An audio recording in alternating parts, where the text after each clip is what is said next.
I think the point that I would try to make is we keep talking about whether the Islamic finance industry actually supports SMEs. I would like to ask anybody, does the conventional banking system support SMEs as well? It's the same.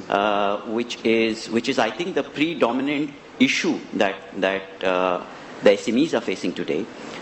Is once you, either a bank would tell you that you don't meet their definition criteria of an SME, and again you can say the same things in many ways, but clearly in the conventional space as well, you will witness that SMEs that are incubating never get finance, whether it is in the conventional space or even in the Islamic space.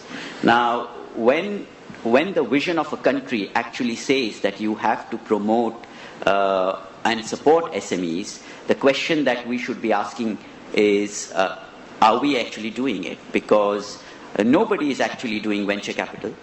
Nobody in this part of the world is giving financing to a company which is 2 months old. Every bank would, Arif refers to as lip service, every bank would actually ask customers, how long have you been in business with?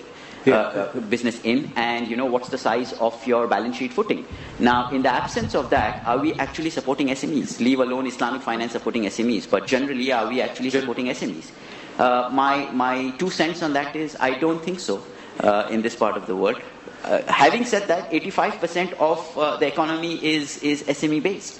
So I think what you are indirectly trying to do is tell the SMEs that actually go, stand on your feet, work for 2 years, and once you're successful, come to us, we'll give you a finance. That's exactly what happens, right? Whether we like it or whether we don't. Now, there are banks that, try to be on the bandwagon and say that we are supporting SMEs and this is what we do and this is what we don't.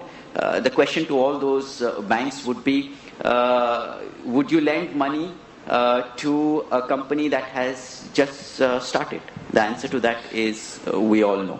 So clearly, I think rather than just coming up with visions and mission statements that we are here to promote the SME industry, I think we've got to be far more responsible in trying to actually promote the SME industry. Elsewhere in the world, there are programs and there are funds that actually support SMEs that are incubating.